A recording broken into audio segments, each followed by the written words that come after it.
सत्संग हमें उत्साह वर्धन कराता है।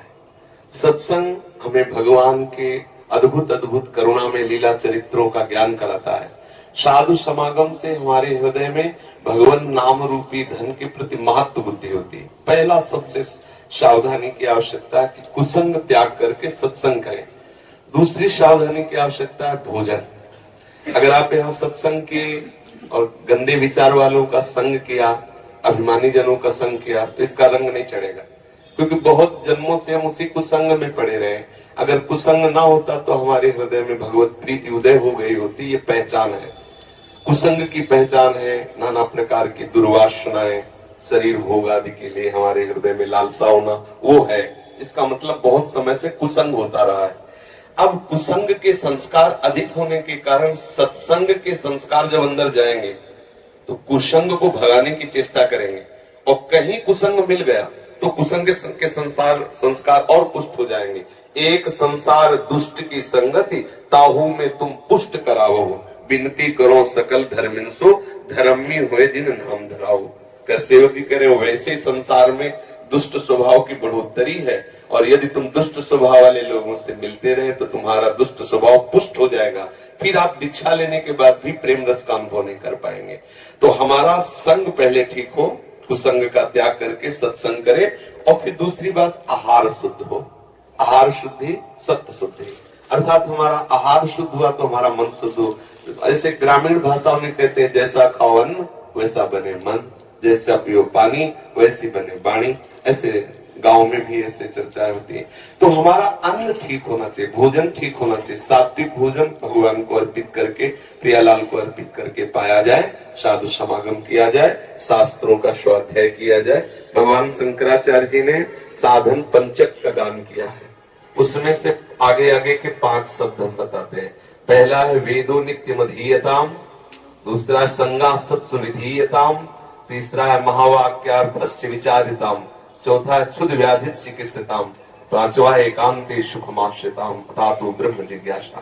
पहले का तात्पर्य है कि जो भगवत प्राप्ति करना चाहता है उसे शास्त्रों का स्वाध्याय अनिवार्य। यदि पढ़ा लिखा नहीं है तो जहाँ शास्त्रों का गान होता है वहां सुनना चाहिए। श्रवण से भी पठन का लाभ प्राप्त हो जाता है। श्रवण और पठन का एक ही फल है।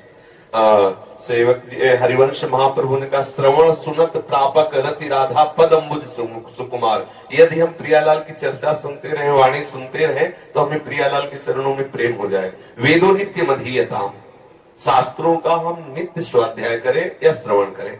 संगा सत्सु विधीयताम, हम संग करें तो महापुरुषों का संग करें, जिनके संग से हमारे अंदर के विकार मिट जाएं, जिनके संग से प्रभु प्यारे लगने लगे, जिनके संग से हमें संसार के भोग के प्रति हे बुद्धि हो जाए, ऐसे संतों का हम संग करें।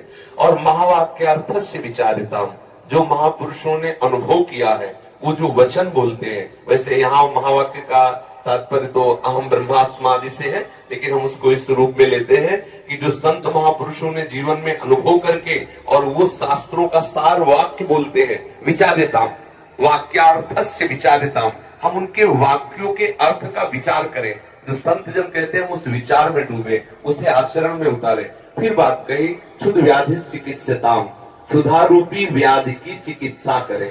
देखो कैसी बात है, चिकित्सा औषधि रूप में होती है। भिक्षान्नम औषधम, यदि वैरागी है तो भिक्षा का अन्न, और गृहस्थी है तो सतधर्म से कमाए हुए धन के द्वारा भगवद अर्पित करके अतिथि साधु सेवा करके फिर अपने उदर का पोषण करें। फिर एकांत सुखमास्यताम, अपनी दिनचर्या में कुछ ऐसा समय होना चाहिए एकांत में बैठ करके हम अपने आराध्य देव का बिल्कुल व्यवस्थित चित्त होकर के चिंतन करें। व्यग्र चित्त होकर नहीं, शांत चित्त होकर प्रभु का चिंतन, ऐसी दिनचर्या होनी चाहिए। अगर ऐसी दिनचर्या है तो नाम में रुचि हो जाएगी। खान पान ठीक हो, संग ठीक हो, विचार ठीक हो, आचरण ठीक हो, तो रोज नाम में उत्साह बढ़ता चला जाएगा।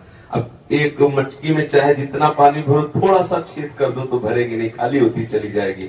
ऐसे ही अगर थोड़े से गंदे आचरण, थोड़ा सा असाधन, तो हम नाम जब करते हो भरता नहीं है नाम का भाव, वो धीरे धीरे निकलता रहता है। बहुत समय व्यतीत हो जाता है, फिर हमें अश्रद्धा होने लगती है कि यार नाम जपने से कुछ लाभ तो मिला नहीं, अभी वही विकार बने हैं, अभी वही वासना है। सुनते थे नाम में आनंद मिलता है, लेकिन आनंद तो मिला नहीं। नाम आनंद में है, पर उसके साथ जो हमें परहेज करना है वो हम कर जाए तो बहुत जल्दी लाभ प्राप्त हो जाएगा। धीरे धीरे धीरे धीरे नाम का प्रभाव ऐसा चढ़ेगा कि जिह्वा को और कुछ अच्छा ही नहीं लगेगा। ये जो सप्तदश आदि व्यंजन है बिल्कुल अच्छा नहीं लगेगा। देखो, जिसको सांप काटता है ना गाँव में, उसे नीम की पत्ती खवाई जाती है पहचान करने के लिए जहर चढ़ गया कि नहीं। पूछा जाता है कैसा लगा, उसने कहा कड़वी, तो बोले सांप जहरीला नहीं था क्योंकि जहर नहीं चढ़ा। और अगर उसने बोला कि नीम की पत्ती मीठी, तो बोले बस सांप का जहर चढ़ गया। संसार कैसा, दुखालयम, बोले नहीं मुझे सुखमय लग रहा है, बोले जहर चढ़ गया। ये काल रूपी सर्प का जहर चढ़ गया क्योंकि विषय मुझे जो दुख देने वाले वो सुखमय लग रहे हैं। अब झाड़ने फूकने वाले अपना मंत्र शुरू कर देते हैं। संत महात्मा है झाड़ने फूकने वाले, उपदेश दे के मंत्र दे करके उसके विष को उतारते हैं, और जब तक वो विष नहीं उतरता तब तक उसे नीम मीठी लगती है। जब तक तुम्हें संसार के भोग अच्छे लग रहे हैं तो समझ लो अभी जहर उतर नहीं रहा है। बराबर मंत्र जाप करते रहो, बराबर सत्संग करते रहो, और जहां जहर उतरा तो राधा नाम सुधार समझी तुम जिह्वास्त में पियो। आंखों से आंसू आएंगे, जिह्वा से नाम निकलेगा, रोम रोम खड़ा हो जाएगा। ऐसा नाम महासुखमय है, पर हम अभ्यास करते रहे। जिन संतों को स्वाद मिला नाच नाच करके जगत को पावन कर दिया, हरि यश गा करके। इसलिए नाम जापक को चाहिए कि भोजन और संग दो पर दृष्टि रखें।